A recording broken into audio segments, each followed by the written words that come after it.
Okay, today we will be moving into section 5.2.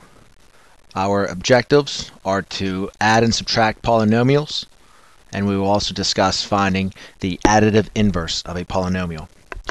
Why don't you go ahead and get started on this warm-up problem. It is not found in your notes anywhere. I just kind of threw it on the notes here. So go ahead, find a spot in the margin or on a separate sheet of paper and pause the video to work this out. Okay. To evaluate g of 2, I'm going to substitute 2 in everywhere that I see a, and then I just follow my order of operations. So I do the exponent first. 2 squared is 4. Then I will do the multiplication. 2 times 4 is 8. 8 minus 5 is 3. So your answer is letter B. For those of you that got letter A, that is wrong, because what you probably did was you did the multiplication first before you did the exponent. Make sure you abide by the rules of the order of operations.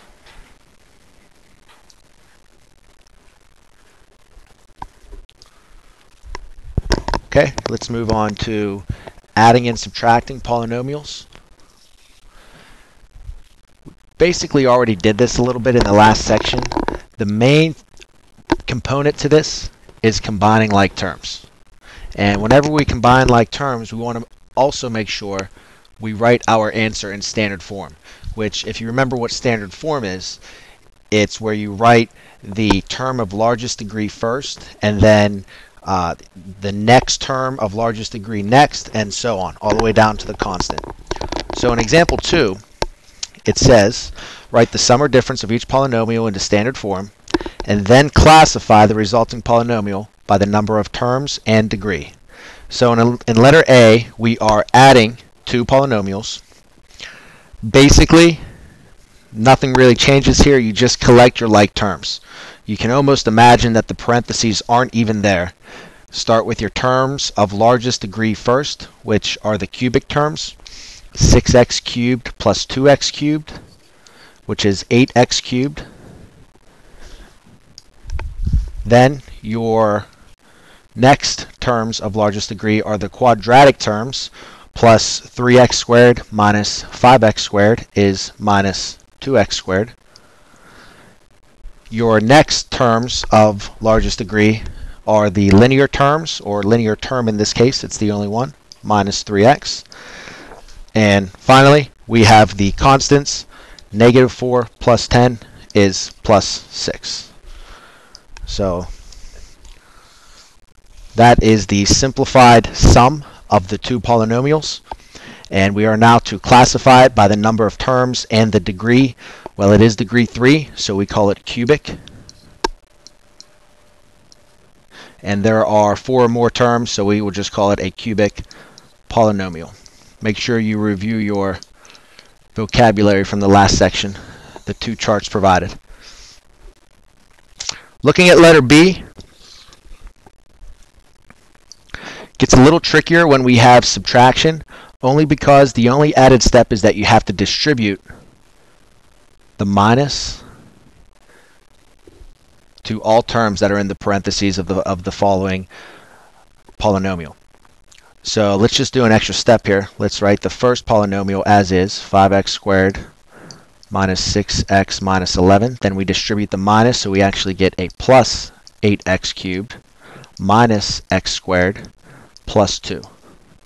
And now we proceed as we did on the previous problem. Collect our like terms. Our term of largest degree is the cubic term, 8x cubed. That's the only one. Then we have our quadratic terms, 5x squared minus x squared, which is plus 4x squared.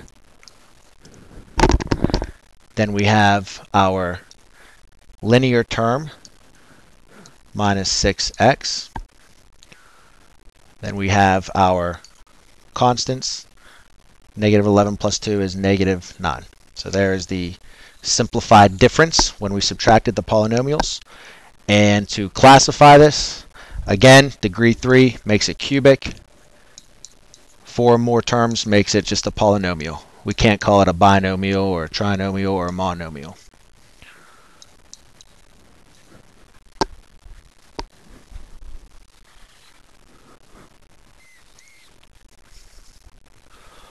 On to the next page. We have our checkpoints. Go ahead and pause the video here, work them out, and then check your answers. Okay, go ahead and check your answers. Checkpoint A is pretty straightforward. Collect your like terms. This is what you would get. It's a cubic polynomial. Letter B is a little tricky. Make sure you distribute the negative to all terms in the second polynomial. Then it gets a little tricky collecting your like terms because some of these terms are multivariable.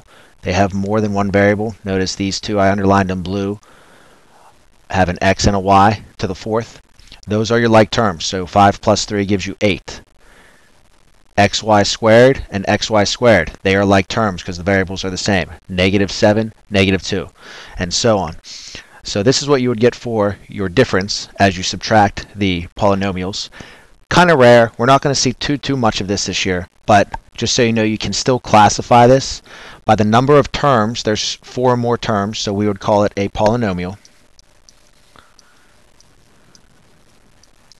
And then degree is a little bit different. We wouldn't call it a quartic, degree 4, because the highest exponent you see is a 4. But if you look at this term, you have to add up all of the exponents of all of the variables. So the x actually has a exponent of 1. So you would do 1 plus 4. And this term is actually degree 5, which makes it quintic.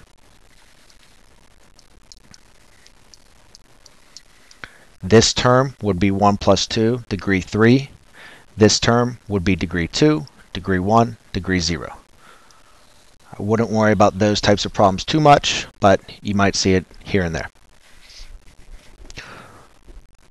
Okay, on to the next page. We can skip this part. We already covered it in the last lesson. Looking at examples 4 and 5 wraps up the lesson. Example 4 is just a word problem. So it kind of gives you an indication of how polynomials can be used in a real-world situation. So this formula that's given, it represents the approximate volume of a certain barrel, and it tells you what all of these variables in the formula represent. So lowercase d, it's the least diameter at the top and bottom of the barrel. Uppercase D represents the greatest diameter at the bulge, and h is the height of the barrel. We have these numbers to plug into the formula. So why don't you try doing that using a calculator and round to the nearest inch. I will pause the video for you to try to work that out. Okay, so I substituted all of the known values for the variables in the given formula. As you can see, I just typed all of that into the calculator, and I would get the approximate volume of this certain barrel to be approximately 18,562 cubic inches. So that's just a basic application of how maybe a certain polynomial could be used. Okay, example 5, the last example, finding the additive inverse of a polynomial. Well, let's talk about what that phrase, additive inverse, means. Another word for that is opposite. So when you think of the word opposite, here are some quick examples. The opposite of 5 is -5. The opposite of -9 is +9. The opposite of 0 is -0, which is just 0. So all you really do for this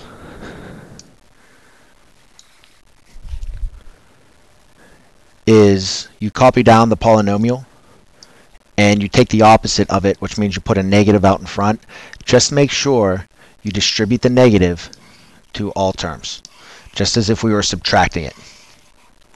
So your final answer would be -7xy squared minus a -6xy becomes plus 6xy plus 4y minus 3.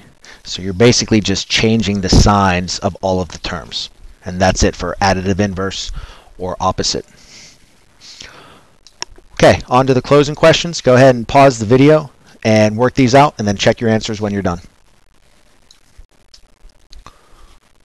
Okay, here are the answers to the closing questions. Number 1, is it possible to add two polynomials that have no like terms? The answer is yes, and I provided an example. Let's say we had f of x and p of x here. If you add them, you are allowed to do that. It is possible. You just don't have any like terms, so you can't really combine any like terms, but you just have a four-term polynomial. So in this case, yes, it's possible. Number 5, the answer is 5. What is the maximum number of terms that can be in the sum? Here's an example of two functions that I provided. You see that there are no like terms. I have a 2-termed polynomial and a 3-termed polynomial, in other words, a binomial plus a trinomial. If I add them, I get a 5-termed polynomial. So that would be the maximum. And number 6, what is the minimum? The minimum is 1, and the examples that I provided, you'll notice the quadratic terms, the x squareds, cancel out, and the linear terms also cancel out, so you would just be left with 5, so the minimum number is 1. Okay, your homework that we will be working on tomorrow is homework 2, page 212, 2 through 30 even.